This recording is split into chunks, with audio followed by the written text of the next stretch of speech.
saya akan menjelaskan tentang prosedur dan teknik penyesuaian RKA.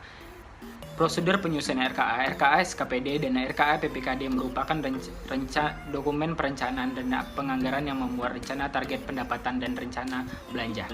RKA SKPD memuat rincian anggaran pendapatan belanja menurut program dan kegiatan serta memuat informasi tentang urusan pemerintah daerah, organisasi, standar biaya, prestasi kerja yang akan dicapai dari program dan kegiatan.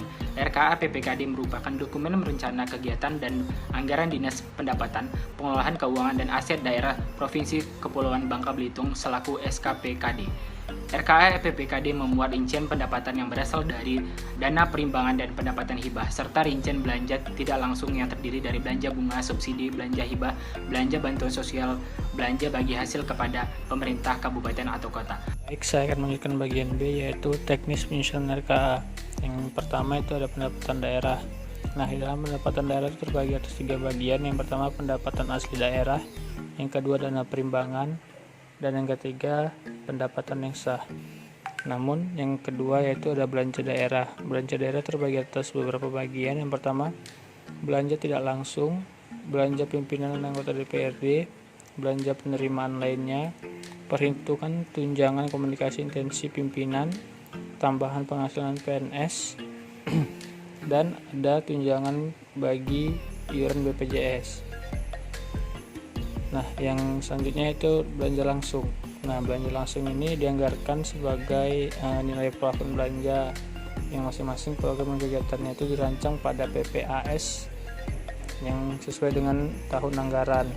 Nah, jadi isi belanja langsung ini ada beberapa bagian, guys.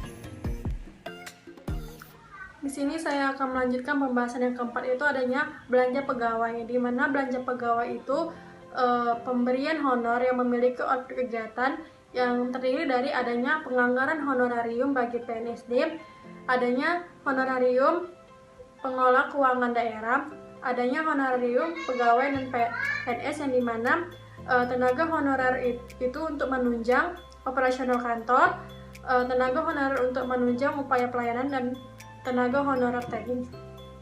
Yang kelima itu ada belanja barang dan jasa, yang dimana adanya penganggaran perjalanan, adanya uang saku yang diberikan kepada peserta yang mengikuti kegiatan seminar, adanya uang yang diberikan kepada pihak ketiga masyarakat, adanya penganggaran untuk pengelolaan barang termasuk aset tetap, dan adanya plafon biaya pemeliharaan rutin kendaraan dinas roda 4. Yang terakhir itu ada belanja modal, yang dimana belanja modal itu akan dialokasikan sesuai dengan rencana kebutuhan atau RKB.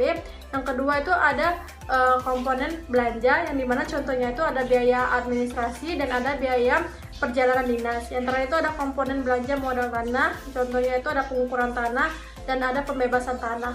Mungkin itu saja, terima kasih.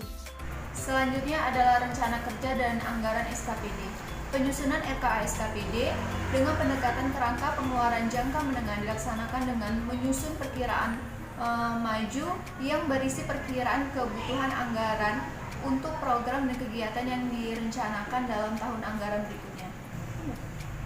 Yang pertama itu penyusunan RKA SKPD dengan prestasi kerja dilakukan dengan memperhatikan keterkaitan antara pendanaan dan hasil yang diharapkan. Yang kedua itu ada penyusunan anggaran berdasarkan prestasi. Yang ketiga standar satuan harga yang ditetapkan dengan keputusan kepala daerah. Selanjutnya penyiapan Raperda APD. RKA SKPD yang disusun oleh kepala SKPD disampaikan kepada PPKD. Yang kedua itu ada RKA SKPD yang dibahas oleh tim anggaran pemerintah daerah, terus menelaah kesesuaian RKA SKPD dengan kebijakan umum APBD. Selanjutnya ada penetapan APBD. Penetapan rancangan daerah tentang APBD dilakukan selambat-lambatnya, itu pada tanggal 31 Desember tahun anggaran sebelumnya. Kepala daerah menyampaikan peraturan tentang APBD dan penjabaran kepada Menteri Dalam Negeri bagi provinsi dan gubernur bagi kabupaten atau kota selambatnya itu 7 hari kerja setelah ditetapkan.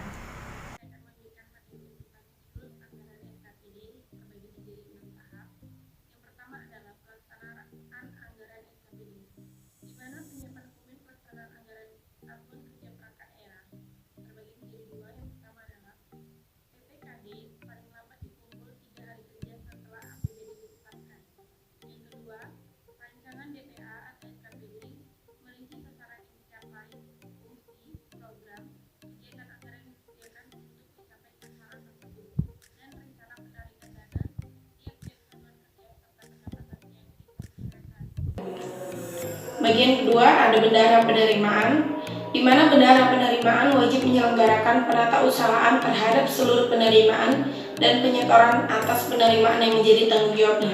Penatausahaan menggunakan buku kas umum, buku pembantu perincian objek penerimaan, dan buku rekapitulasi penerimaan harian.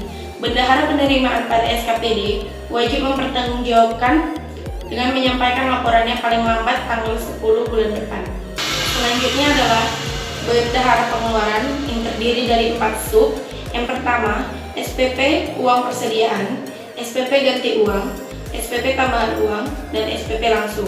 Penatausahaan pengeluaran pemerintahan membahas bagaimana yang dimaksud dilaksanakan oleh PPK SKPD setelah tahun anggaran terakhir pengguna anggaran atau kuasaan pengguna anggaran dilarang menerbitkan SPM yang membebani anggaran yang bersangkutan. Selanjutnya saya akan menjelaskan bagian yang keempat, yaitu pencairan dana. BUD meneliti kelengkapan dokumen SPM yang diajukan oleh pengguna anggaran atau kuasa yang diajukan oleh pengguna anggaran. Pengguna anggaran agar pengeluaran yang diajukan tidak melampaui dan memenuhi persyaratan yang ditetapkan dalam perundang-undangan, yaitu ada terbagi menjadi 4. Yang pertama itu ada kelengkapan dokumen SPM atau UP, dan yang kedua kelengkapan dokumen SPM GU. Nah, di bagian kelengkapan dokumen SPM GU ini terbagi menjadi 4, yaitu yang pertama surat pernyataan tanggung jawab penggunaan anggaran, yang kedua ada surat pernyataan pertanggungjawaban bendahara, dan yang ketiga ada ringkasan pengeluaran perincian, dan yang keempat itu ada bukti atas penyetoran PPN atau PPH. Dan yang ketiga ada kelengkapan dokumen SPM TU, dan yang keempat ada dokumen kelengkapan SPM LS. Nah, itu ada pertanggungjawaban penggunaan data. Bendahara secara administratif wajib mempertanggungjawabkan penggunaan uang.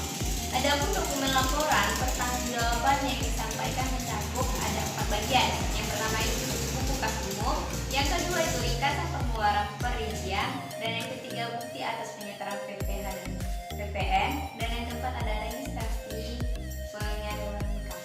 Dan yang keenam ada akuntansi keuangan daerah pada SKPD. Prosedur akuntansi penerimaan kas pada SKPD meliputi serangkaian proses